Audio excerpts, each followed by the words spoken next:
Scott Drew is staying right here, and that's a beautiful thing to say. This is Locked On Baylor. You are Locked On Baylor, your daily podcast on the Baylor Bears, part of the Locked On Podcast Network, your team every day. Hey there, happy Friday to you. Welcome to another episode of Locked On Baylor. I'm your host, Cam Stewart of ESPN Central Texas. Thank you for making it your first listen today and every day. And thank you so much for sticking with us through this week. It was a lot. It was exhausting. But at the end of the week, the end of the day, we've got great news. And that is that Scott Drew is still the men's basketball coach at Baylor University. He turns down Kentucky.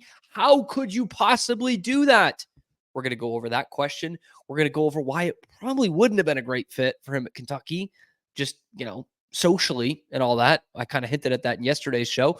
And then finally, we do need to get back to like regularly scheduled programming here. It is time for Baylor to hit the portal, and I might have just found your new center again in the transfer portal. But first things first, obviously, the massive news yesterday, just before about 10 a.m., Scott Drew announced that he will come back to Baylor. He is turning down Kentucky, turning them away, Wildcat tail between their legs, back off to Lexington. And I think this is one that shocked America, shocked the college basketball world, and yet didn't really shock all of us in Waco and that are associated with Baylor and that have known Scott or cheered on Scott for years now. It wasn't that surprising, although it did take a lot of people aback everywhere else, especially Kentucky. And I know you guys have seen that question all over the place this week. How do you turn down Kentucky? You heard it with one tone when you heard the numbers that they were throwing around for Dan Hurley and how they were, treating Scott Drew as the primary target. And then you heard it even louder after Scott Drew made the announcement. It went from how do you turn down Kentucky to how do you turn down Kentucky? And that is the question on just about everyone's lips, again, outside of the Baylor family, because we don't care how you do it, just that you did it. And honestly, I mean, it seems fairly simple. It's just the reasoning behind it is more fit for movie screens, the Lifetime channel, than it is for today's NCAA or sports, big time sports in general. It's just not a storyline that fits in to what we see day in, day out in the year 2024 in our favorite sports leagues. And that is quite simply, you can't buy everyone. It is really refreshing to live in a world where there is a major college basketball coach that can't be bought, because we see it year in, year out, a lot with football too. And of course, the professional level, money talks. Money talks louder than anybody in your ear. And what Scott Drew just gave us with his decision to come back was he gave us something to believe in. And I know that sounds corny, and it is, but it's true that there are still people in this world that we can look up to that can make decisions the way you and I or our parents or our loved ones or our friends would here in the real world, and it's pretty much boiled down to, Kentucky could have given him 8, 9, 10 million bucks. And that wasn't going to be good enough. That's not the end all be all. Now, again, I'm not in this fantasy land. I know that Scott Drew makes like 5 million bucks or so. He is one of the best paid coaches in all of college basketball.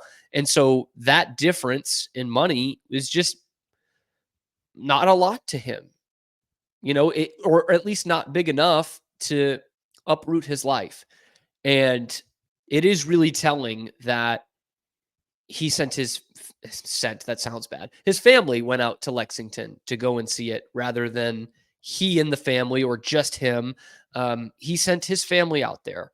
And I think it really does go back to what I talked about when we actually got the news that they had flown to Lexington, was that, you put me out there And I'm in Scott Drew's shoes. I'm a college basketball coach who's been watching this game his whole life. And you put me out there at Rupp Arena and you see all the 20, 25,000 seats, the national championship banners, the great teams of yore, Adolph Rupp's win records, and Anthony Davis and John Wall and Pat Riley and all these guys. And I'm sold, right? But you put my family out there who is just caring about our all well-being and all of us being happy in one place, and it's not that easy. It's not that easy. And I've heard only great things about Lexington, like really great things about what an awesome town it is, what a great part of the country it's in. And it is, wild. I love Waco just as much as the next guy, but that someone turned that down to come back to Waco and keep their family in Waco. I think that's fantastic. I think it really is. Back to my point is like, I went to Notre Dame for a wedding in November, and I have no ties to Notre Dame. I like to meme them just like the rest of us, but you go there and it's, Notre Dame Stadium, the championship banners, the Newt Rockne statue, and you're in it. Hook, line, and sinker. You're like, yeah, baby, God, country, and Notre Dame. That's what would happen if you got someone like Scott Drew to get the grand tour of the University of Kentucky. And what it came down to is you needed to sell it to the family, not to Scott. And obviously I think they handled it in a good way overall. I don't love the tweet. I think Scott was very strategic about that to make sure the paparazzi wasn't all over his family when they went to Lexington. I would also say they don't know what your family looks like. As long as you're not there, they're not going to, they'll be none the wiser. And if you didn't tweet out anything, we would have been fine. But he was here in Waco. He wasn't lying. But yeah, at the same time, his family was being flown out by one of Kentucky's biggest boosters to go and see it. But they clearly were not all that impressed. And what Scott Drew now is still a legend and gets to continue on being a legend. And that is something that is, again, it's two storybook for real life a lot of the time. We can all list off a bunch of people who would have been legends at their own place and could have had the fairy tale ending there and would have never had to worry about a thing in that town again, but they left anyway.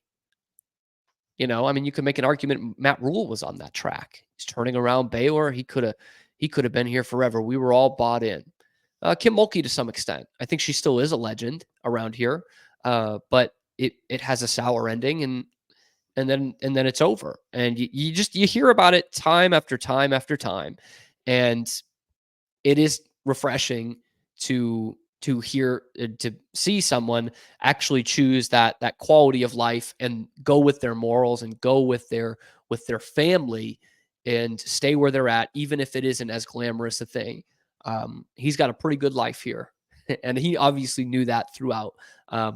And what could have been his dream job in the past and what could be a dream job for a lot of other coaches at Kentucky, he, I think, has realized his dream job, and it's right here with us at Baylor. How about this? Passion, drive, patience. Okay, what brings home the winning trophy is what also keeps your ride or die alive. eBay Motors has everything you need to maintain your vehicle and level it up to peak performance. Superchargers, roof racks, exhaust kits, LED headlights, and more. Whether you're into speed, power, or style, eBay Motors has got you covered. With over 122 million parts for your number one ride or die, you'll always find exactly what you're looking for. And with eBay's Guaranteed Fit, your part is guaranteed to fit your ride every time or your money back. Because with eBay Motors, you're burning rubber, not cash. With all the parts you need at the prices you want, it's easy to make your car the MVP and bring home those huge wins or keep your coach in town. So keep your ride or die alive at ebaymotors.com. Eligible items only, exclusions to apply. That guaranteed fit is only available to our U.S. customers, and that is ebaymotors.com.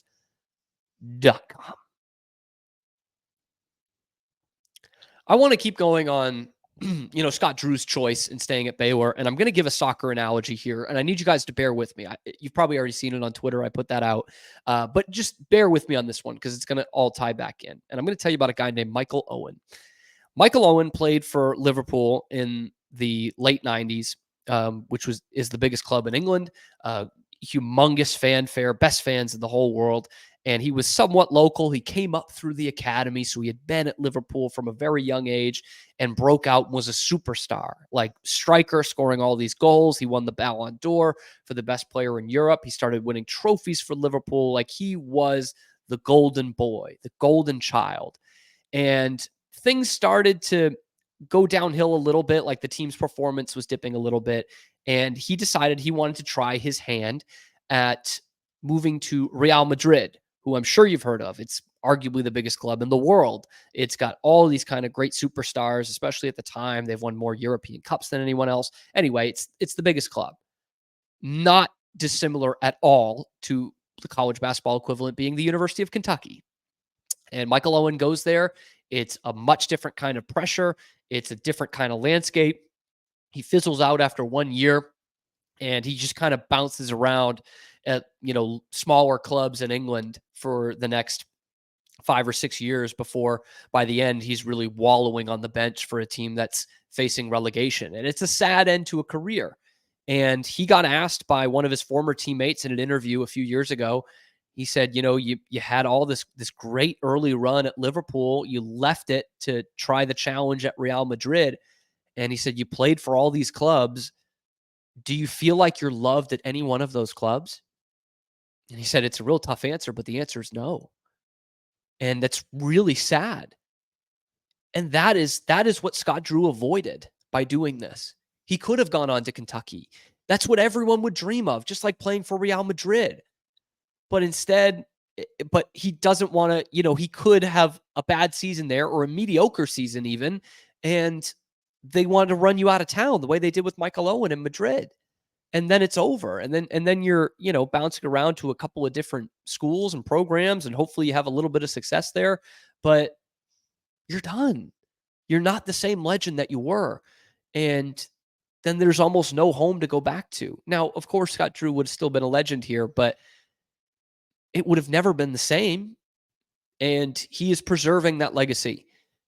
And that is, again, there's something really special about that in today's day and age. And that kind of also leads me to my point of Kentucky fans did not deserve Scott Drew. And I know this is going to sound like really bitchy, but like the responses I saw this week when the Scott Drew to Kentucky rumors escalated, the reaction I saw from Kentucky fans for the most part was appalling.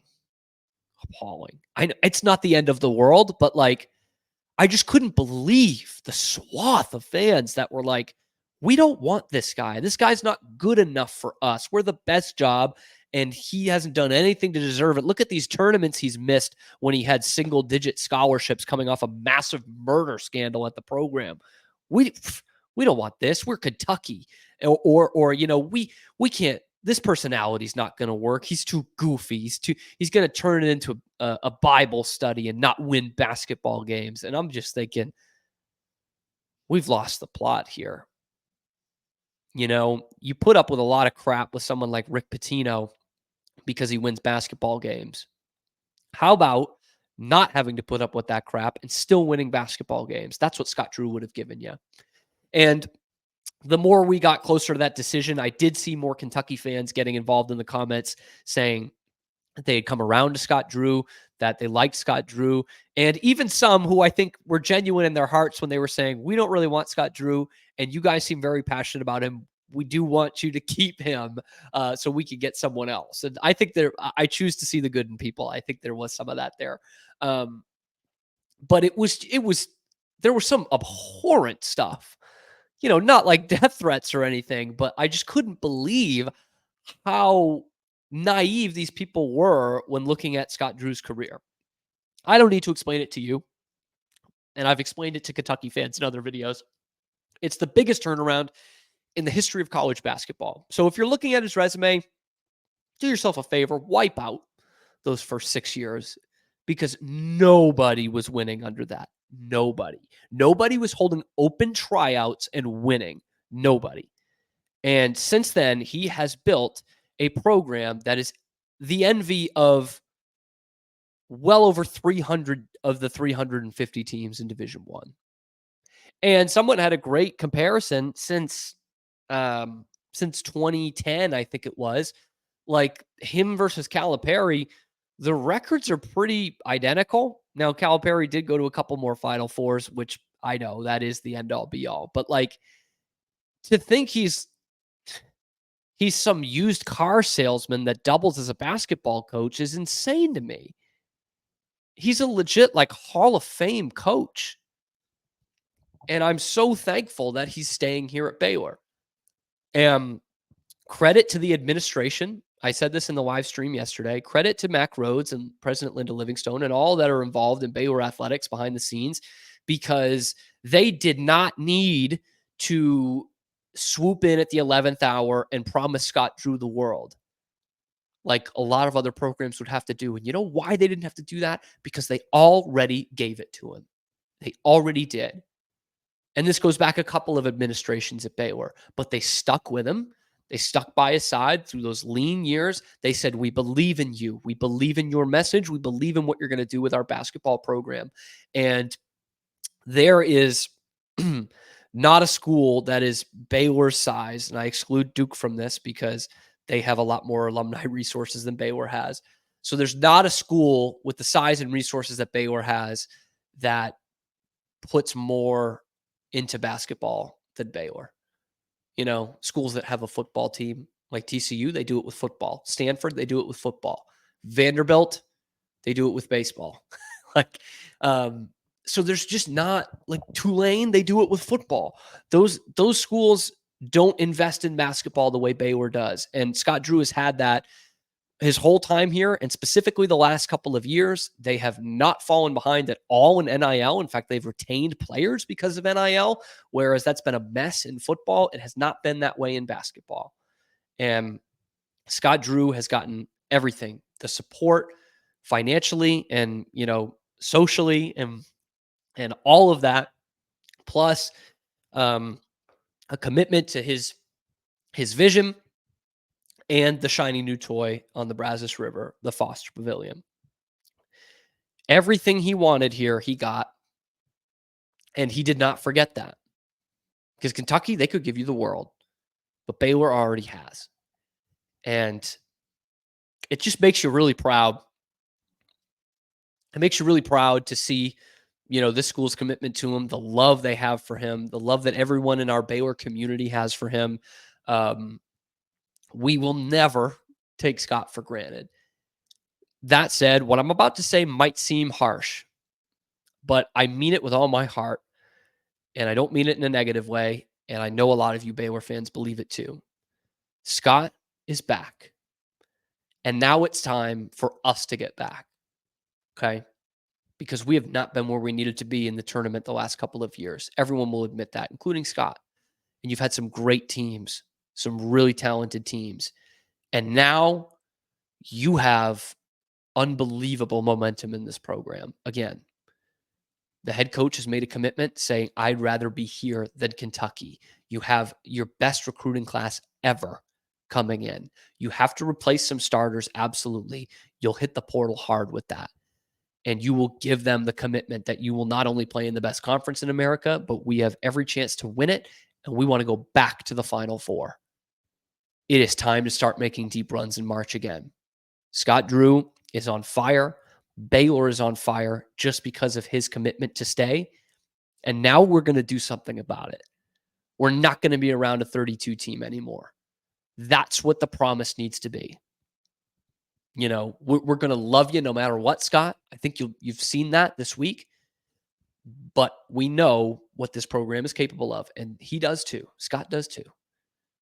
And it's time to get back to those deep runs in March and prove to Kentucky that this right here, not just the fans, not the support, not the love, not the mi casita, this is why I chose Baylor over Kentucky.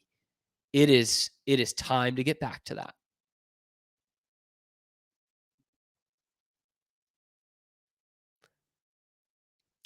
And when you want to go see Baylor in the Final Four next year, the only way to do it is to buy your tickets through Gametime. It is my number one place to buy tickets. You don't have the rigmarole that you have with everywhere else. You just log into Gametime and you see all in pricing. So what you see is what you get. No hidden fees along there, no doubling the price like a lot of these other ticket websites will. You can see your view from the seats before you hit purchase. That is important for the Final Four football stadium. That comes up every year. People, I guess, don't realize that it's at a football stadium. And it has the lowest price guarantee. So if you go to another website and you find tickets in the same row in the same section and it's cheaper than Gametime, Gametime's going to make it up to you. They will credit you 110% of the difference. They are the best place to go buy last minute tickets as well. They'll even do that like an hour after tip. So if it's a great game, it looks like it's going to be an upset, you can go buy the tickets while the game is going on, but only through Gametime. So take the guesswork out of buying tickets with Gametime. You download the app, create an account, use the code LOCKEDONCollege for $20 off your first purchase. Now, terms do apply. Again, create an account, redeem the code LOCKEDONCollege for $20 off. So download the Gametime app today. Last minute tickets, lowest prices, and that, of course, is guaranteed. All right, we could probably bed the Scott Drew to Kentucky discussion for a while, but I'm sure we'll also hear from him in the near future, and he'll give us the exact reason why he wanted to stay, and I'm sure we'll do a segment on that. But it's been a great week with the Kentucky fans. They have been super supportive of this channel as well, so I really do appreciate that. The Baylor fans, of course, as well. But it's time to get down to business again. Okay, Scott Drew is here. Now it's time to look for some players. Okay, we're not in as bad a situation as Calipari is in at Arkansas, where they have one player, but you've only got a couple of returners. You're replacing what looks like it is going to be 4 out of 5 starters with Yves Missi going to the draft. We know Walter's going to go to the draft, just a matter of time. And Jalen Bridges, there's a small chance he stays, but I doubt it.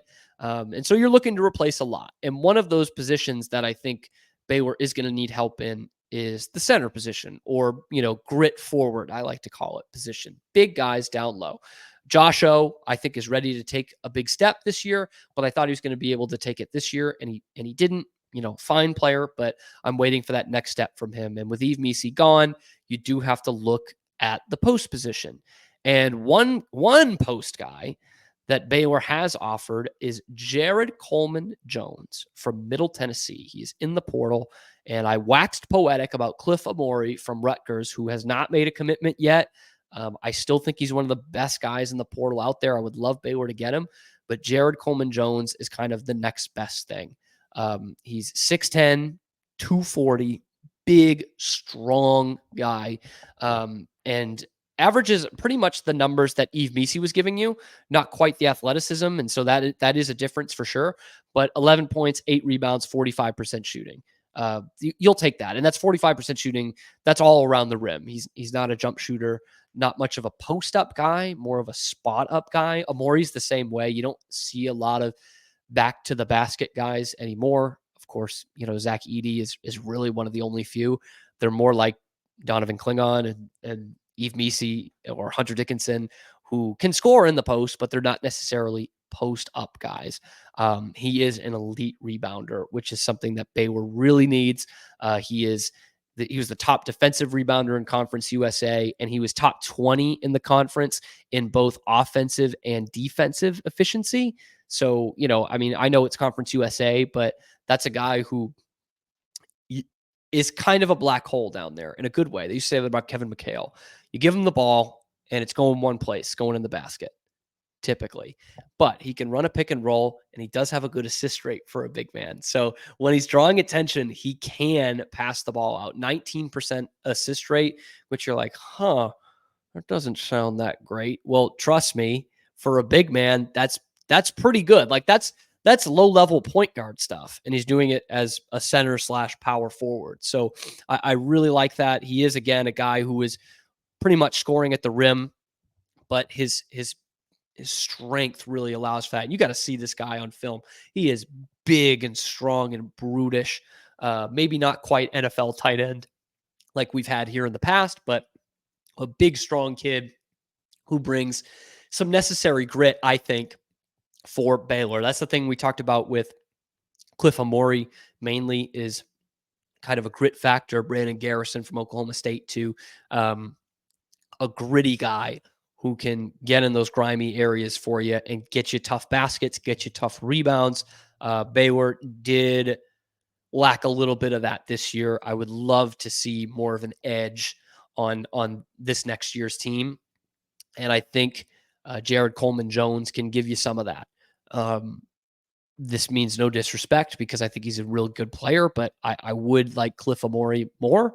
But if you have to quote unquote settle for Jared Coleman Jones, I wouldn't even really see it as too much of a settlement. I think that's a guy who could really help your team next year. And is one of those guys, again, that Scott Drew and his staff have a terrific eye for talent, for guys just like this that are ready to take that step up to the next level from Conference USA to the Big 12. And, we'll figure it out with that tough non-conference schedule along the way. But very thankful that whoever comes in the transfer portal is being led by the great Scott Homer Drew. Let me know how you feel about that too. Drop that down in the comments below. What do you think is the reason why Scott Drew came back to Baylor and spurned Kentucky when no one outside of Waco thought he would? Drop that down in the comments below. Be sure to like and subscribe, hit the notification bell to see that we come at you every day, 5 days a week, sometimes more. And weeks like this, we'll bring you 20 videos. Whatever the Baylor news is, we're going to bring it to you. And in fact, we are the only place that is giving you nothing but Baylor athletics content every day of the week, the work week anyway, that's not coming straight from the university. And we're proud of that. So thank you for making it your first listen today and every day. We'll be back on Monday. We're going to talk some more transfer portal in this upcoming week. That's for sure, on your favorite show, which is, of course, Locked On Baylor.